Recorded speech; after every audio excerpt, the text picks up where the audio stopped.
Different, don't get bad. High difference of my winning. Show do good, not that swing. Yeah, I got nice vision. All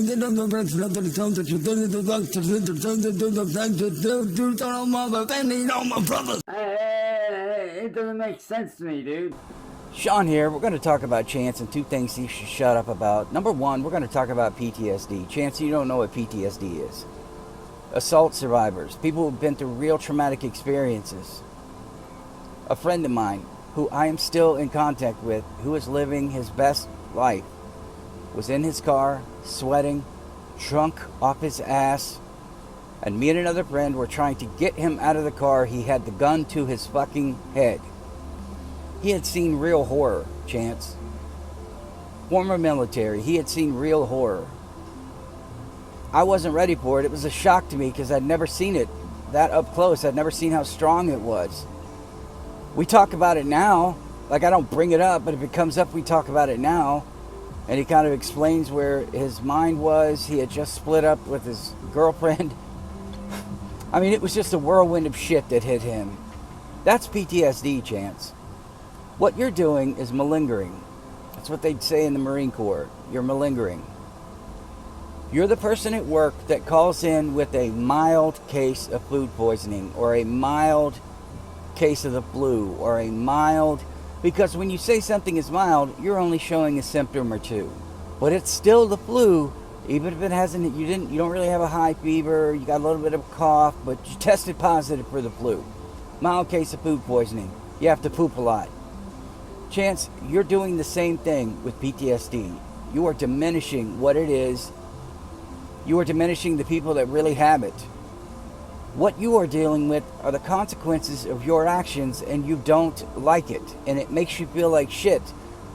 Because the consequences of your actions make you feel like shit, bother you. It bothers me, Lauren Armstrong. You consider that PTSD.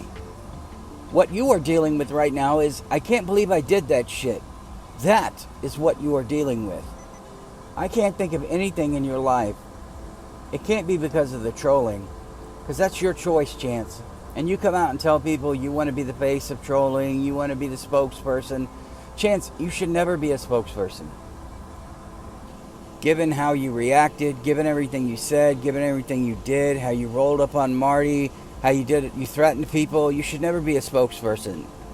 Sure, real PTSD can cause emotional shifts, mood changes. And if you hear this, don't stop and go, see, you said it right there. That's why I'm like this. You are like the way you are because you have a piece of shit or a mother. A woman who has failed so spectacularly. And that brings me to the second thing real quick, Chance. We're going to cross both of them. You should never be a parent. You should never want to have kids because garbage in, garbage out. Look at you. Look at how you were raised. Look at your parentage. Look at your lineage. You should never reproduce. Ever. Whatever you have, I don't know if it's a generational curse, if it's inbreeding, and I'm not kidding. You don't want to pass that on. You don't want to give that to another child. And if you're the role model for that kid, oh God, you think you're going to dote any attention on that kid? Probably not the kind of attention they want. They're going to be a nuisance to you, an annoyance, until you meet somebody and you can tell them how amazing of a father you are. You were raised terribly. You turned into a degenerate. Look at your father. Look at your stepdad and your mom. And now look at you. Blaming everybody else for your behavior. You should never be a parent. You wouldn't know how to care for them. Chance, if you were alone with a child and they were sick, they started throwing up, you wouldn't know what the fuck to do. Seriously, if you had to change a diaper, I mean, God help anybody who would be stupid enough to let you around any kind of defenseless creature, whether it be a human or an animal. Sally hasn't helped. Maybe, just maybe, she has contributed because maybe she's not there for her when you need it. When you're running and telling her you crapped all over yourself live on stream. I don't know what she says. I didn't hear the conversation, but I know how you talk to her. Chance, your current PTSD is it has something to do with her, but it's also the fact that you can't stand where you're at. You can't stand that you're nothing. You're less than nothing. You're a speck on the dirt floor of life, my guy. I will say this. No one will miss you. They'll miss you're freaking out and like people making videos analyzing it. But that's the harsh truth of reality. You have created that existence. Contributed nothing. Became nothing. You have no legacy. Zero. No legacy. Just like Louis Armstrong, buddy. No kids. There's nobody to carry on your name. There's nobody to tell stories about you. You will be forgotten the exact moment someone thinks of your name for the last time. Now, YouTube might help keep your name alive as like a boogeyman, right? As like the Hills Have Eyes kid. A 40-year-old toddler who acts like an 11-year-old spoiled brat.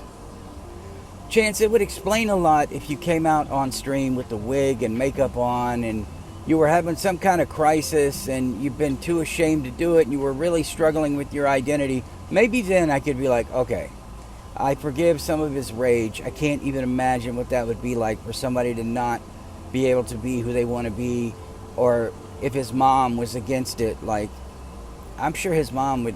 And I'm not diminishing anyone else going through this. I'm just saying, like, if there was some traumatic event that Chance had been going through and he's been hiding it this whole time, and he wants to, like, you know, he likes men, but he's forcing himself to like women, and that would be acceptable if it wasn't for going after the kids there, Chancey Foo, and going after Marty and threatening people. You can't be a kid. If I ever heard of you even possibly getting married and being a stepdad, I would step the fuck in, present all the evidence, all the videos, and I would do everything in my power to protect those children. You never know who... There's a famous magician, Bob Markwood. He wasn't a mentor of mine, but he was really famous. Somebody I would call to get some entertainment advice. Back when I wanted to be a magician, I was really trying to please my dad, make him proud of me. You know, he was a magician. But it turns out, about 6 months after I talked to him the last time, he went to prison after he was babysitting a child and did what he did. And real quick, for anybody who cares, probably not a lot, Bob was on Inside Edition because after he got out, he was doing fucking children's parties and got caught. If there are any magicians listening, you'll remember Poof, Poof Your Frog and Poof to You. They were really, really popular. He was a speaker at the Unconventional Convention, and I was performing that night, and he worked with me the night before, and then I performed the next night. Helped me get out of my comfort zone, really helped me not be afraid and be able to look at the crowd. Here's the point. You never know, Chance. We know with you. We know with you. Because you are who you are. You've shown us who you are.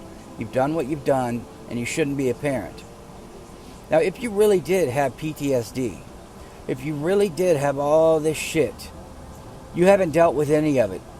You're not even in the right mental state to handle someone else's emotions, someone else's problems. You can't even get your own shit in order. How are you going to get your kids' shit in order? You stay up all night.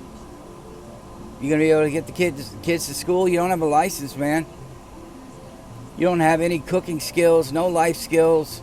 Hot Pockets, Sally has to make... You are Cartman in Make Love Not Warcraft. Mom, Hot Pockets. Mom, bathroom. Cartman craft himself. You craft yourself. You call for Hot Pockets. Cartman call for Hot Pockets. All we have to hear from you instead of, okay, let's go. All we have to hear from you is, we're going to use intimidating shout, kind of. The reason you struggle so much, my guy, is because you think the real Chance is the guy who gets on camera, grabs a microphone, and is some kind of wrestling badass, and he's handling everybody. That's the character you play. The real Chance, the one when the cameras are off, that's the one you have to live with. There's a difference, Chance. You're playing a part when you have your little microphone and your little... When everybody put R.I.P. Chester. You're so difficult, man. But when that camera shuts off, the reality sets in, and everything you've ever done takes over. And you're an impulse guy. You know what takes your mind off of shit? Wanking it 15 times a day. If you really were making music, if you really were doing art, those would be just amazing escapes for you, but you're not. You're not, Chancey Poo. You've shown us nothing. You promised everything, delivered nothing. Same thing you yelled at Eric Screvelo about when he said, "Oh, you said he promised us magazines and all this shit." It's called a dream. It's called you two were probably sitting around like, "You watch, man. We're going to be on the cover of magazines. We're going to be famous. We're going to be making a lot of money." It's called speaking things into existence, Chance. Being positive, dreaming, trying to share his dream with you. And I do wonder what the Chance who's behind the camera, when it's off, what does he fantasize about and daydream about other than girls and young girls? You're addicted to what you're addicted to. You can't blame it on PTSD. You can't blame it on the trolls. You can't blame it on mommy or your stepdaddy. This is all you, Chance. You don't even know how to realize that you have a problem.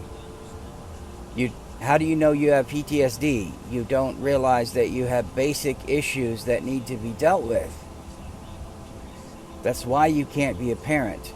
Because you would see your behavior in your children, and because it's okay, you think it's okay that you're doing it, you're going to say it's okay if the kids do it. If a teacher tries to have a meeting and says, you know, your kids need to do this, they're not, "Don't you fucking tell me how to raise my kids. Don't you dare do that." I know it's a bit rambly. PTSD thing really pissed me off because I still remember that night vividly. You do not have mild PTSD. You do not have full-blown PTSD.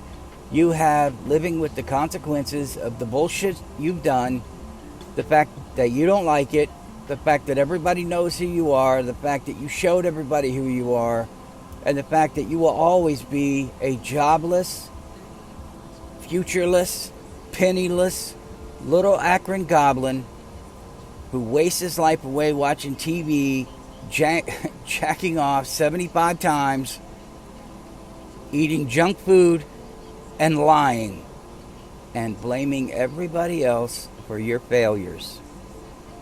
Again, you don't have PTSD. Your parents are a failure, and you would be a failure as a parent.